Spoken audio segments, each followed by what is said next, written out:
Everyone, this is Dennis Wilkinson. Say hi to Dennis. It's an honor to have you here. It's not every day you get to do a book study and then invite the author to come speak about it and basically fix everything that we messed up throughout the weeks that we've been studying the book. So I'm very thankful. I'm excited to hear what you have to share this morning. Yeah, thanks for having me. I'm very happy to be here. And also tonight, I think there's a book study too that I'll be able to come to, and we can talk more personally about the book and what you learned and questions you might have and all of that. So I have a TV passing by here. Okay, there we go. Okay, we are all set. So I wrote this book, Escaping the Mortal Cage, A Cautious Rebellion Against Life Without God, for the fraternity of uneasy believers. And I was a Christian minister for 23 years. I grew up in a Christian home. Why would I be writing a book about unbelief or difficulty of belief? You know, why is this happening? And so this is why. I'm going to tell you why right now. So I grew up in something called fundamentalism, and Christian fundamentalism, in which there's lots of rules, lots of things that you need to do, and a great many things that you dare not do, and a lot of pressure to perform. And one of the benefits of growing up in fundamentalism is you do develop a sense of belonging and purpose.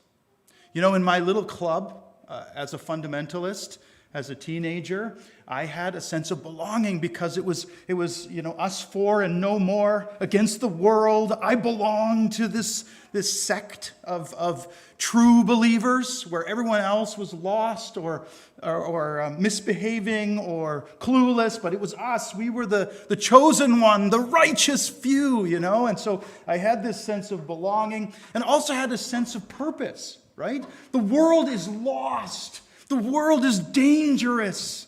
You must be very careful, and you alone are the one that has the truth, and you must share your faith and pass on the light. And so, let's go fundamentalist again. So belonging and purpose. And I don't want to actually devalue that benefit. I mean, who among us doesn't want to belong and doesn't want a sense of purpose? And so this is why fundamentalism exists in all religions and will continue, I think, because of these two things. Those are powerful, what's the word? Like, we need this in our life, right? We need belonging and we need purpose.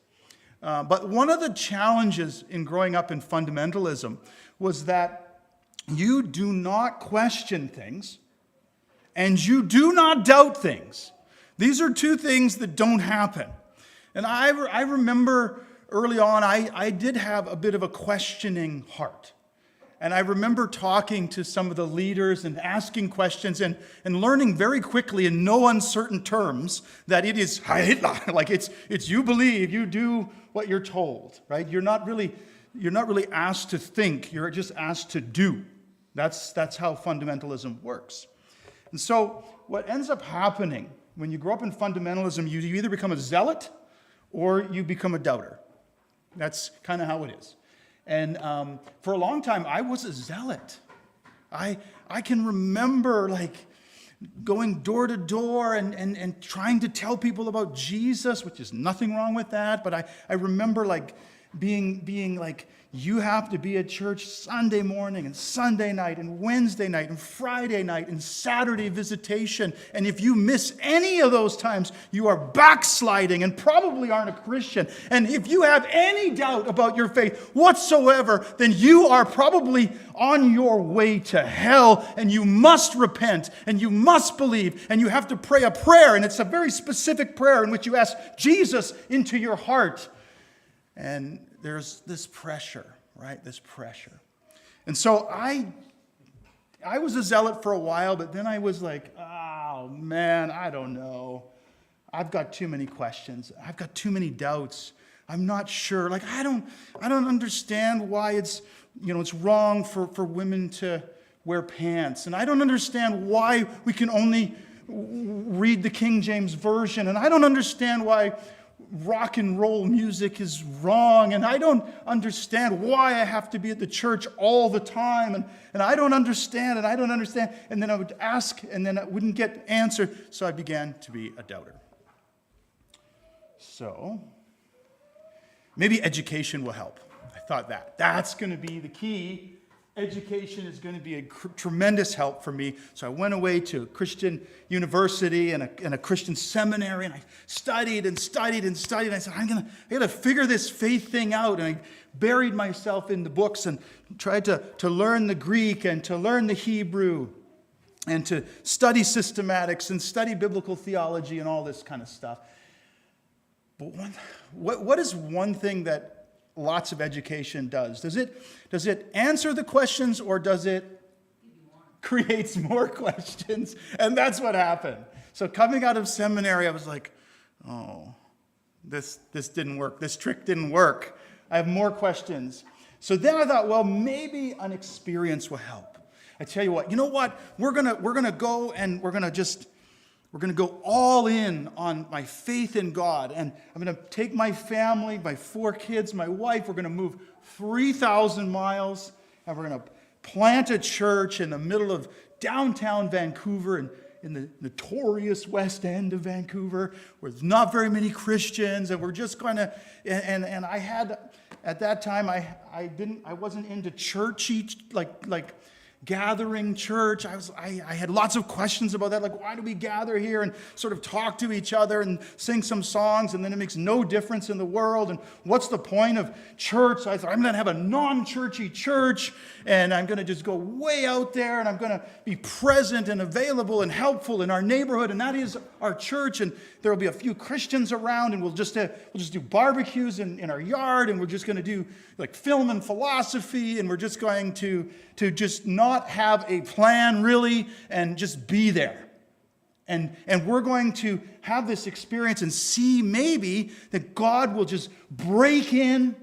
We sang the song earlier, like, show up, God. I was like, show up, God. Right here, right now, we don't have any safety nets. We're just out there. And you're going to have to show up and save people and do your thing, and that will help my doubts. That will really help. And we did that for about 10 years. And there were some cool stories. I'm going to share a couple a little later on in the talk. But there was a lot of difficulty. There's a lot of people that didn't like me being there. Non-Christians, activists, some Christians. There was a lot of drama there. And so that was difficult. And in the whole process, I remember the first month I was in the West End, we had met somebody, and she came up to me and she said, "You are white, straight, male. What the hell are you doing in my neighborhood?" That was like the first month in. So I thought, oh, gee. So I met a lot of people like that, and I thought, okay, maybe apologetics will help. So I just buried myself in whatever question you have, I got an answer. Whatever question anything, like give it to me. What do you got? Genocide passages? No problem. Whatever you got, whatever the question, I will research the heck out of it, and I will have an answer for you, right? I've got all the evidence that points people to God instead of away from God. And so I just became this apologist. But then, in my heart, like this death by 1,000 explanations, right? People ask me a difficult question and an explanation. And then all of a sudden, over time, I began to think, why I'm constantly explaining. And if you have to constantly explain something, maybe it's not actually as true as you think it is. So that was tough. So ultimately, I began to have these deep misgivings about the Bible. And I'm kind of a closet historian. Whenever Chris and I get together, we just talk for hours about history mostly. Would you say? Yeah. And the misery of human existence. I'm sorry that's kind of a downer. But there's the more you study, it's not great. Maybe it is in Kaleden. I don't know. But it's not great in the world. Like, there's a lot of problems. And then, of course, the experiential lack of God in my life. I remember for years, in fact, I still do it to this day. I go down to a bench overlooking the ocean, and I sit, and I'm like, God, I'm here. Like, talk to me. He never talks to me. Like, I've been doing it for years. Like, it's quiet. It's all quiet on the Western Front. Like, it's just silent.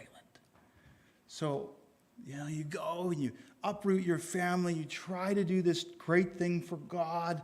Where's God in the middle of it all? I don't know. So I had to come to grips with these deep misgivings and the misery of human existence, experiential lack of God. Maybe all these years my faith has been a lie.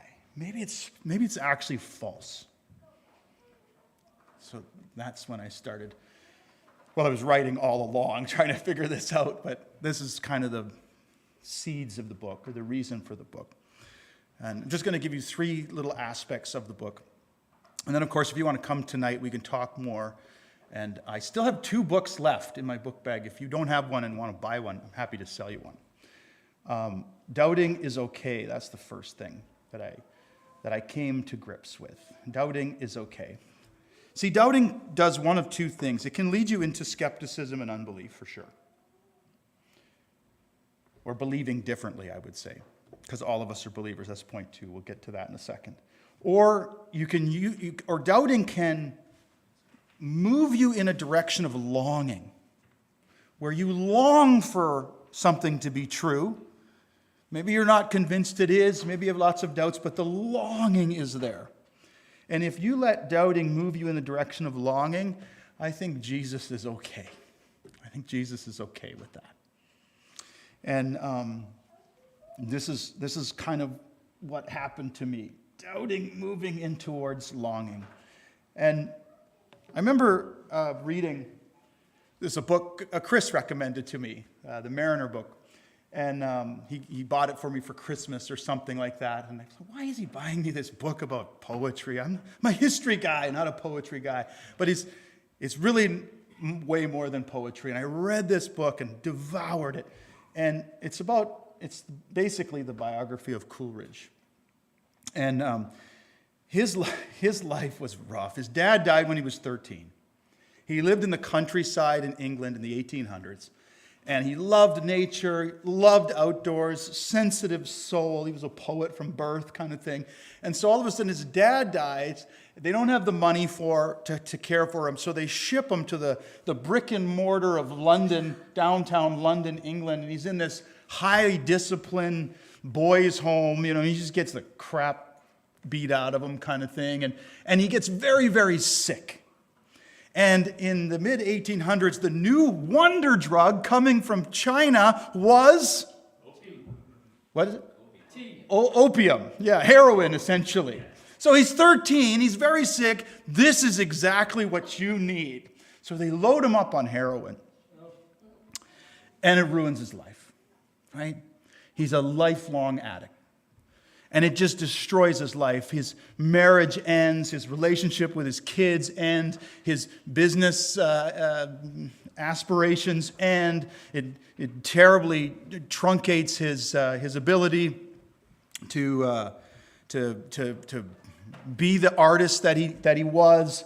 And it really destroys his life. And he's surrounded with lots of friends who are in the 1800s, for the artist scene in the 1800s in England was not exactly Christian, put it that way. So all of his friends were non-Christians. And they just said, look, you have this Christian root, you need to stop, just stop it. Your life is wrecked, Like, God's dead, just stop it. And I remember what he said. He kept saying, look, I don't want to believe that all there is a wall. I want to believe that there's a window in the wall that will take me to another side where there is truth and beauty and love and all the things that characterize the Christian faith. And he hung on. And this was one of the things that he said in the book. My wandering through the wilderness of doubt has enabled me to skirt without crossing the sandy deserts of utter unbelief. This is where I think is a good illustration of doubt being okay. He wrestled with doubts all of his miserable life, but he let it move him in the direction of longing. There isn't just the wall, there's also the window. And sometimes I can't reach the window, sometimes I can't see out the window, but I long for there to be one. And this happens in the Bible too, right? Mark 9, you know this story, right? This demon-possessed child, dad wants his kid to be fixed, get healed from this, and there's 12 disciples that are unable to do it in succession, right? They're unable to heal. And so he's 0 for 12. He has faith 12 times, and 12 times the faith that he has doesn't work. God doesn't show up. And then Jesus comes down off the mountain, and he says, do you believe? What? That feels like a dirty question, like he's 0 for 12. But Jesus asked the question, and the answer that this father gives is just the best, isn't it? What is the answer? Just say it out loud. I believe. Help my unbelief. And Jesus smacks him in the head and says, come back when you got more faith. No, Jesus helps him. The longing was there, and that's enough. And so in our lives, it's okay. We don't have to be afraid of our doubts. We can lean into them and let them push us in a direction towards longing for God. Everything is faith-based anyway. How I like to think of this, all the big questions of life are answered on the strength of faith alone. Sometimes we get science-y type people in our lives, and they're like, no, I don't have any faith, I'm science. No. Everyone has presuppositions on all the big questions of life that are built on the strength of faith alone. In this, every human from, radical atheist Richard Dawkins to the Pope, right, is all the same. We're all faith-based. We don't know, the questions about how we got here, where we're going, love, what is right, morality. All of these things are built on faith that we all have. And so for me, the better question, I have this one story to tell you. So like the better question to ask is not, an argument over which story is true, but maybe getting into a conversation about which story might be better. And I'm friends with this agnostic fellow, and we used to ride our bicycles in Stanley Park, doing loops around Stanley Park. And one time we went, and he said, well, what do you believe anyway, Dennis? And I told him what I believed. I believe that we were created, and there's brokenness, but then there's redemptive love that covers everything, and then there's a hope for the redemption of all things one day. And I just painted the whole picture of God's loving story to him. And he said, oh, that's nice. I said, well, what do you believe? What's your story? He said, we happened here by chance. Humans destroy each other. That's not wrong. It's just inconvenient. It's why we invented religion, to keep us alive. However, the truth is we are just beasts stuck in a meaningless existence with no right or wrong, stumbling along towards death. I said, that's your story? He said, yeah. I said, bro, that's a terrible story. He goes, yeah, but it's true. I said, is it? Like, how do you know? None of us know. It might be true, might not be true. We don't actually know with clinical certainty, but it's just a rotten story. And he agreed and laughed. I said, I think my story is better than yours. And that's it. Believe the better story is the third point. Believe the better story. And I'm just going to finish with one last story to block out her face, unfortunately. but change her name too. This is Amal, we'll call her. And one time, when we were living in the West End, the first 4 years, we were able to get into a heritage home, a 9-bedroom big home, and we rented out all the rooms. So we had the whole world living with us for 4 years, and that became the grand central station of our ministry.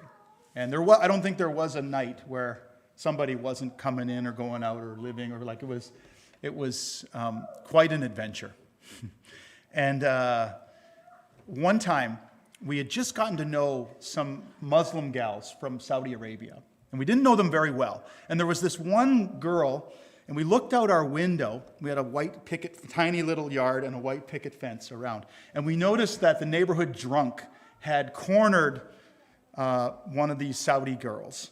And you could tell she was quite stressed. And we knew that the neighborhood drunk was not dangerous, but this poor gal from Saudi, is traumatized. So my wife hatches a plan, just like that. And she runs out the door, down the steps, says, "Oh, hi, Amal, you're just in time for supper. We've been expecting you. So good to have you here." Amal's like, I don't have any supper plans with you. But then she realizes that a rescue plan is afoot. And so Amal comes into our house, and thus begins this great friendship with these Saudi girls. And they all hang out together. So the next thing you know, they're all coming to our house. And we're eating meals together and talking and sharing. And then there comes the time when their visas end and they have to go back to Saudi. So I said, let's have us a party. We're going to have a party at our house. And so they all come, and we eat, and we laugh, and we have a good time together. And, it was funny there.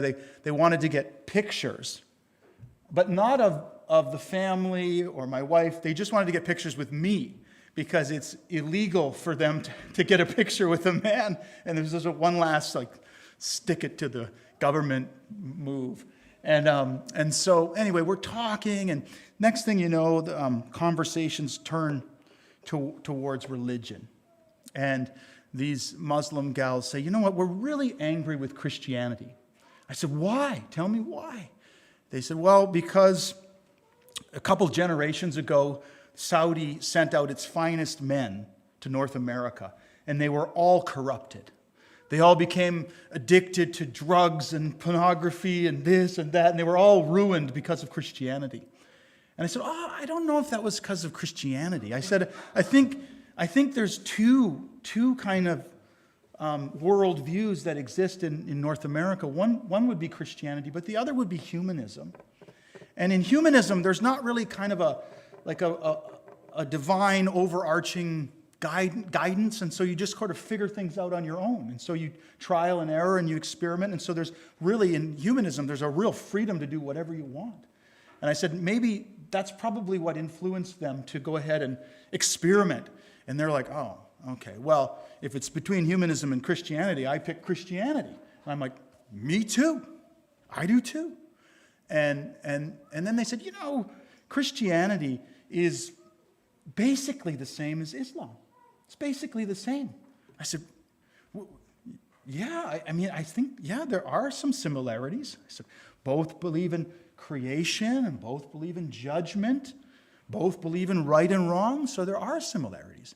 Yeah, and then they popped up and they're like, "Yeah, it's like the same." And you know what ruined it is the Apostle Paul. He ruined it. It was really good right up until Jesus. And then anything that happened after Jesus is corruption. And Muhammad came back to right all the wrongs. And so he has righted all the wrongs. And you just need to come back to Jesus and be a good Muslim. And then at this point, I thought to myself, okay, I'm the apologist, right? I've read all the books.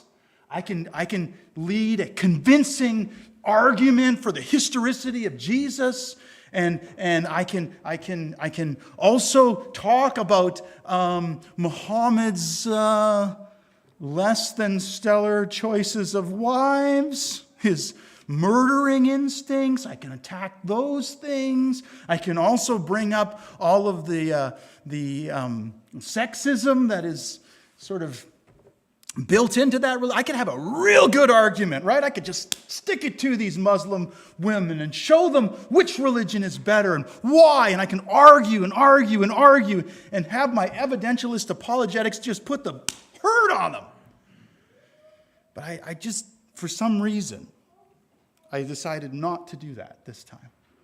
And I said to myself, I actually said to them, I said, would you like to hear a love story, my wife and I's love story?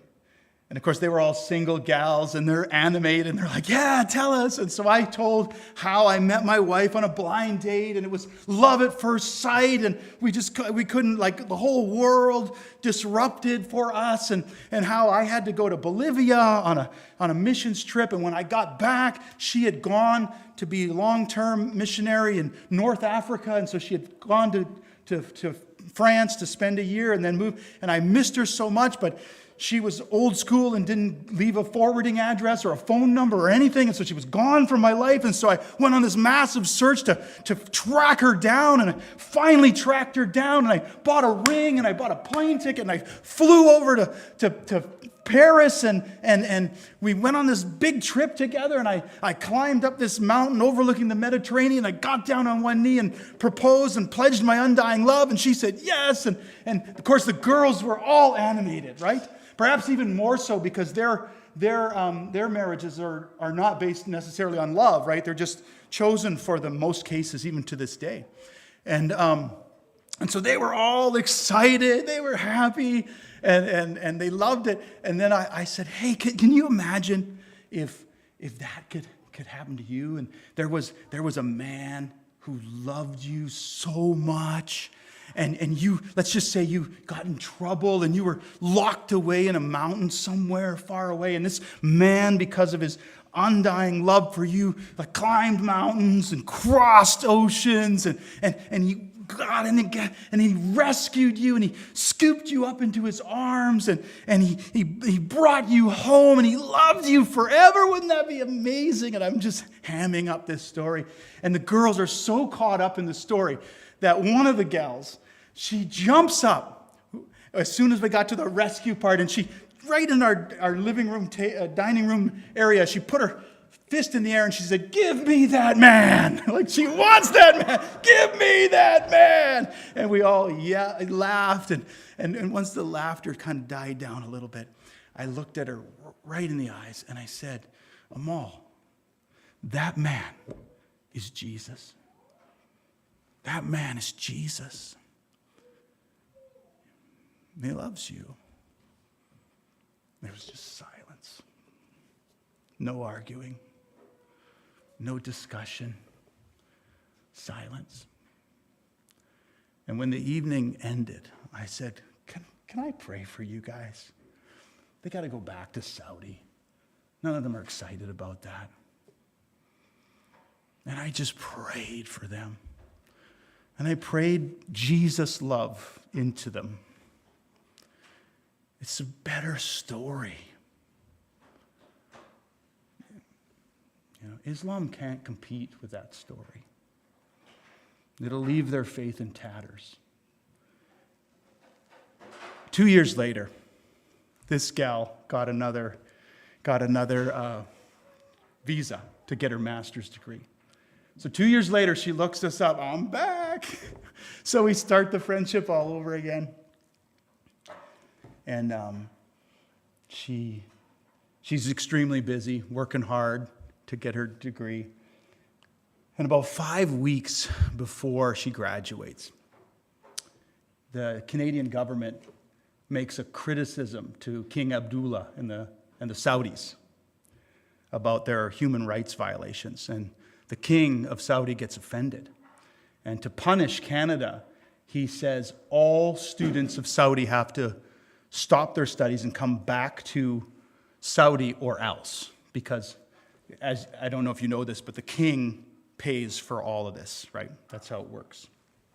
And so, with 5 weeks left before she graduates with a master's degree, she's faced with the challenge of having to go back home and lose all of the value of her studies. And so she's heartbroken. She comes to me in tears, and I said, "Look, do you want to put in for refugee status. You can live with us. We'll take care of you. I'll treat you like you're my daughter. No problem. No, I love my family, though. I can't leave my family. And so just a couple weeks before, we're in the middle of all this, and I'm preparing for a sermon. And the sermon is called Believe the Better Story or something like that. And I've just been, researching, and I wanted to do a gentle criticism of Islam and compare the two. But I didn't want it to be like, bad. So I call her up and I say, look, I'm thinking of doing this. I want a Muslim in the room.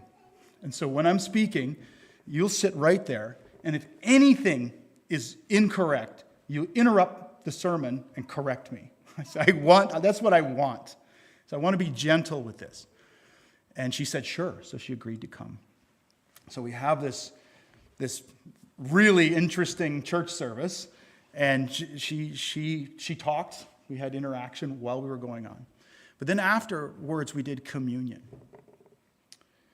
And she gets up from her chair and comes forward. And I say to her, look, this is the body of Jesus, which has been shed for you, Amal. And this is the blood that has been shed for you because Jesus loves you. And she said, I know, and I love this. I want this. And so she took. Why? It's a better story. Redemptive love is the better story. It's the story that we have. And so we can have all the doubts we want. Let's lean into those doubts and let them create a deeper longing. Let's realize that all of us are faith-based anyway, and then let's just find the better story and believe that one. And that's how I've been able to manage my doubts. And that's how I've been able to continue in the faith. And that's kind of the heartbeat of the book. And so I hope that helps you some today.